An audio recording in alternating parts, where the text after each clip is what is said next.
Magandang gabi mga masters, bali ngayon po ay 4 na videos po ma-upload ko po sa aking YouTube channel. Tama nga mga masters, 4 na videos nga po ang ma-upload ko po. Yon, what's up mga masters? Nandito na naman tayo sa panibagong araw, panibagong kabanata na naman ang pagsasama-samahan natin ngayon guys.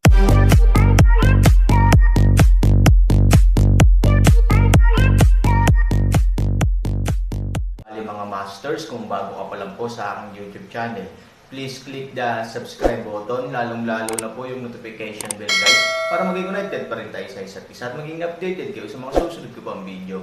Bali mga masters, bago natin umpisahan ng kwento ay mag-shoutout po muna tayo para sa mga solid nating tagapakinig. Shoutout kay Norlisa Sugay at shoutout kay Jeps Ignacio. Yun na nga mga masters, no? Bali hindi na ito patagalin. In 3, 2, 1, let's go!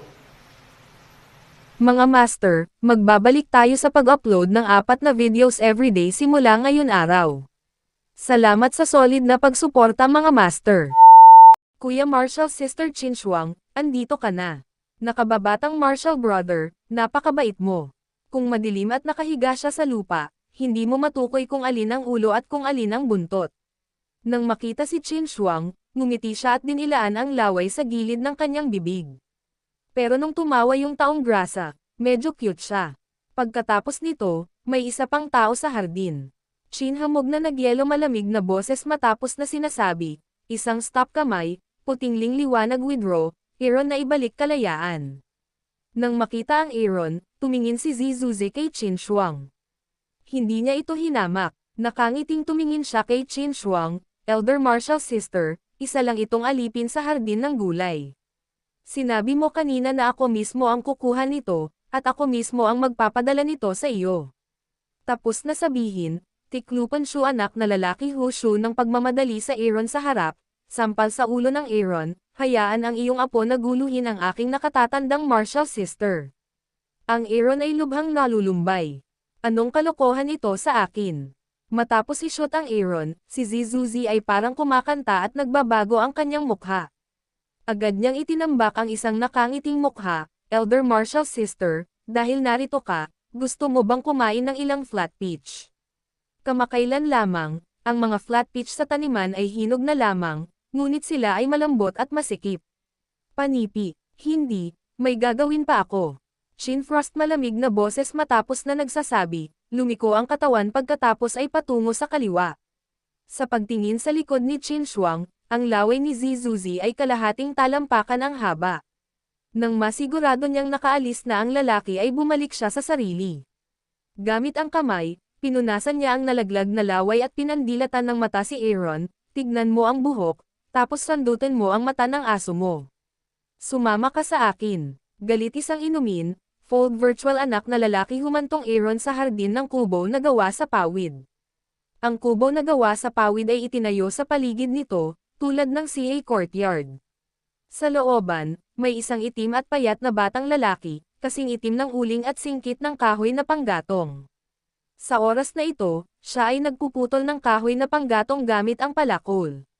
Mayroon ding isang maliit na taong taba, isang maliit na bersyon ng Jexizi, na maaaring makilala ang ulo at paa. Mukha siyang simple at tapat, at may 3 layer ng swimming circle sa tiyan.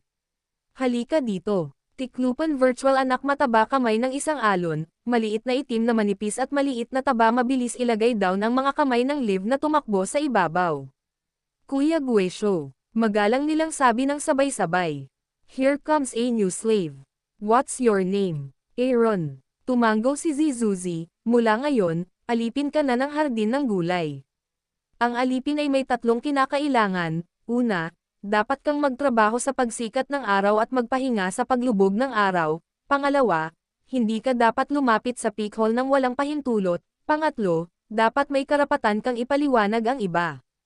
Pakinggan ang pangatlo, maliit na itim na manipis at maliit na taba malinaw naman ang ilang mga mawala ng mababang ulo, at fold walang laman anak na lalaki ay isang mukha mapagmataas at mapagmataas.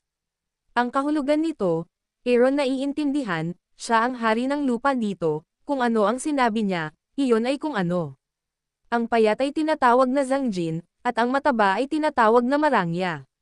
Sa hinaharap, magiging kaibigan kayong alipin, Marangya. Kunin ang mga paninda para kumuha ng mga damit at gamit. Zhang Jin, ihanda mo ako ng pagkain. Ako gutom. Tapos sinasabi, tiklop walang laman anak puwit dayan ng patungo sa gitna ng kubo na pawid. Sa hardin ng gulay, may hardin ng prutas sa silangan, hardin ng gulay sa timog, hardin ng mga hayop sa kanluran, at hardin ng tubig sa hilaga. Maliban sa pagtatrabaho sa hardin ng gulay, maaari lamang tayong bumalik sa kubo na gawa sa pawid at hindi makapupunta kung saan-saan. Makikislap na bahagi na may malaking tiyan, habang dinadala ang Aaron sa kanlurang bahagi ng isang bahay na pawid. By the way, Aaron, magkano ang binayaran mo?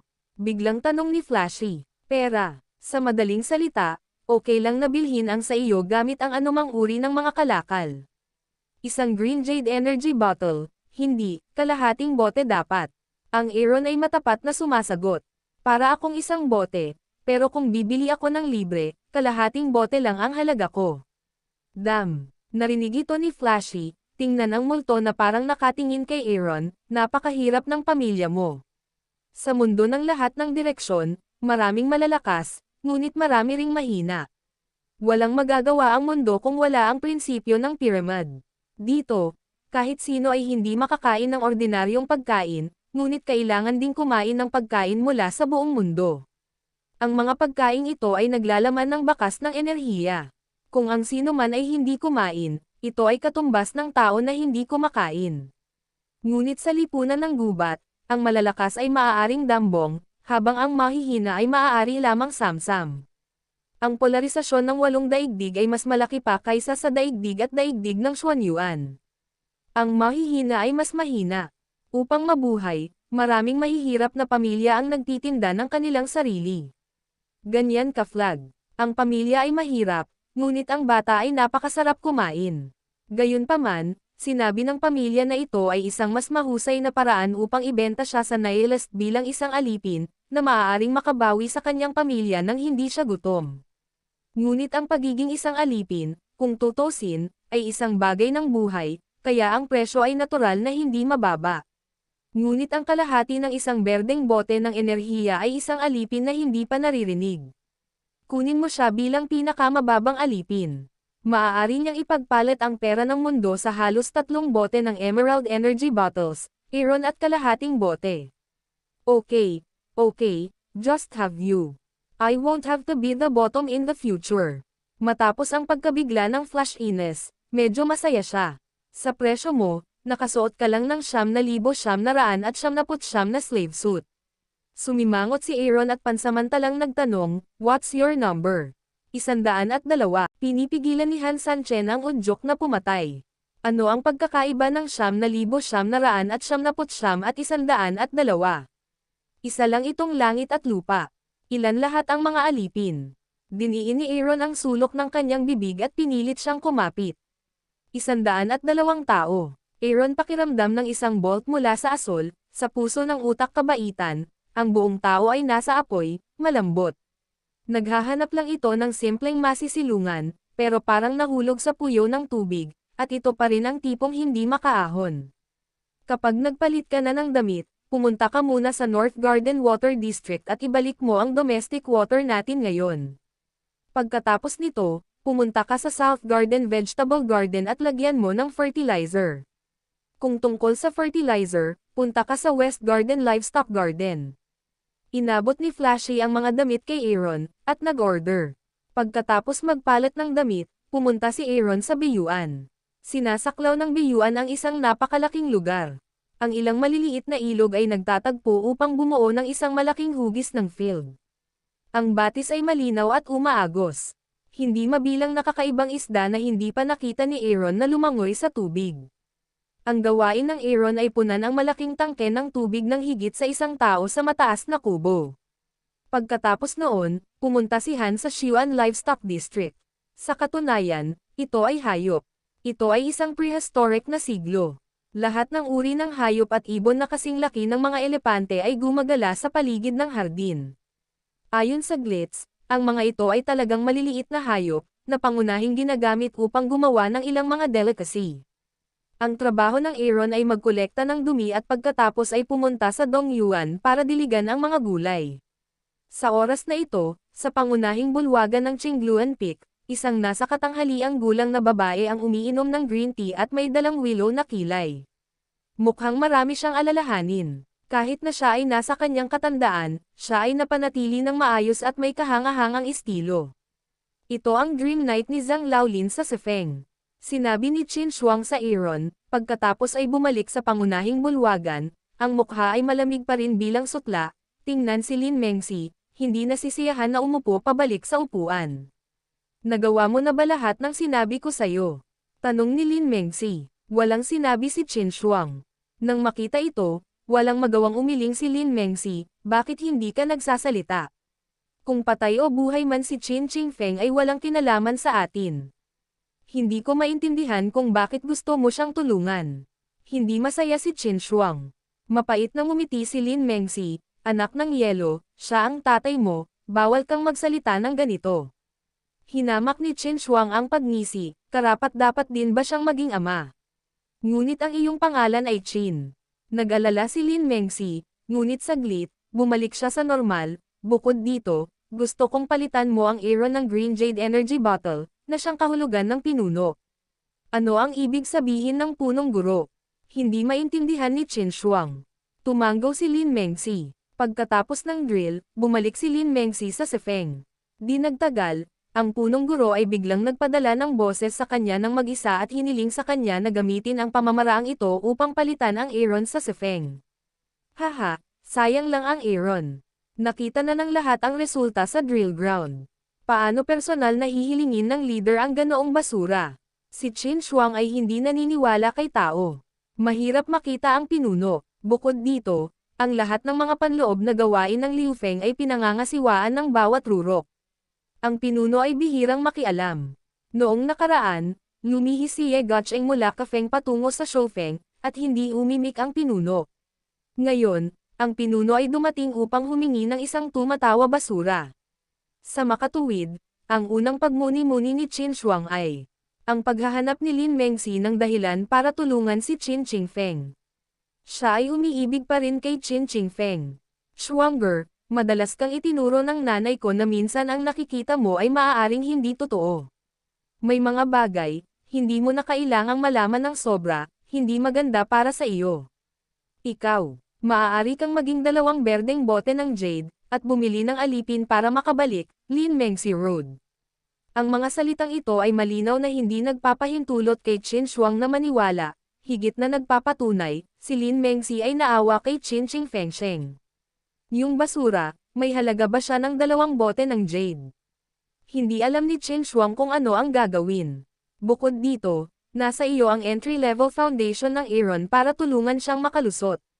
Sinabi ni Lin Mengxi, anuman ang nasa likod ng reaksyon ni Qin Shuang, mabilis na tumayo at umalis. Alam na alam niya ang ugali ni Qin Shuang, ngunit alam din niya na siya ay isang masunuring tao. Si Aaron, napagod sa isang araw, ay hindi nagbuhos ng sapat na pagkain sa East Garden hanggang sa paglubog ng araw. Nang bumalik siya sa kubo na gawa sa pawid, tinanong ni Zizuzi ang maliit na sunspot na si Zhang Jin at marangya na pumila sa isang tuwid na linya. Seryoso ang itsura niya at ready to go. Aaron lang para sa isang sandali, isang oras na hindi alam upang sumali sa kanila, o unang ay pipiliin ang dumi tapang pabalik sa silid ng mga labi. Ano ang ginagawa mo, kalahating alipin? Bakit hindi ka pumasok at magtrabaho? Tiklupan ang walang laman na anak na mataba ang mata ng isang pisil, disdain ngunit paraan. Parang 9,000 years old na. Tumanggaw si Han Sanchen at umatras sa kanyang silid. Sa oras na ito, tingnan ang Aaron nagpunta sa Fold Virtual anak na ito lamang malinaw na lalamunan, mabuti, Falcon Operasyon, simulan. Pagkatapos, sa pamumuno ni Zizuzi, lumabas ang 3 sa dilim. Si Han Sanchen ay pagod sa isang araw at gustong magpahinga ng mabuti. Hindi niya akalain na siya ang pinakamakapangyarihang tao sa mundo ng Xuanyuan. Sa huli, naparito siya sa mundo para pumitas ng dumi. Ngunit kapag ang mga tao ay nasa ilalim ng mga ambi, hindi nila iyuko ang kanilang mga ulo. Sa lupa, titiisin ng Aaron ang kasanayang ito at nasanay na ito sa mahabang panahon, ano ang ginagawa mo? Sumunod sa akin si Lin ng matagal ngunit tahimik. Hindi nag-abalang pansinin siya ni Aaron. Tumalikod siya at sinabing, anong gagawin ko? Hehe, ayaw mo bang malaman ang ginagawa nila? Umiling si Han Sanchen. Gusto lang niyang magpahinga ng mabuti ngayon. Kung hindi, siya ang unang tao sa 3 mundo na mamamatay sa pagod pagkatapos umakyat sa mas mataas na antas, 3,000, kaya sinasabi kong bobo ka. Pinaghihinalaan ko ang mga taong ito ay mahuhuli si Ling Chong na ito ay malakas na tao, ang isa ay nakasalalay sa paglilinang, ang dalawa ay nakasalalay sa banal na sandata, ang 3 ay nakasalalay sa banal na pabor. Sabi mo ang mga taong ito ay maaaring makakuha ng magandang pagkakataon sa paglilinang, anong multo na banal na sandata? Ang pinakamalaking posibilidad ay ang banal na pabor. Tumanggaw si Han Sanchen. Hindi imposibleng maging malakas ang isang tao kung wala siyang tamang cultivation method. Kung sakaling malas, magaling na magic soldier o top god pet, maaari siyang maging gwapo at mayaman, lalaki sa isang gabi ilang minuto ang lumipas, may malaking hall sa harapan nila ay lumiwanag ang 3 sa kaliwat kanan ang bulwagan, Aaron malayo ay makikita sa oras na ito tiklop virtual anak 3 tao, ay pusa baywang, pagtatago sa harap ng isang window ng bahay, biglang kalimutan ang iba na itulak mo ako sa pamamagitan ng anino ng bintana, Aaron ay shocked. Yun na nga mga masters, no? Bali panibagong kabanata na naman yung natapos natin ngayong gabi. Muli, maraming salamat po.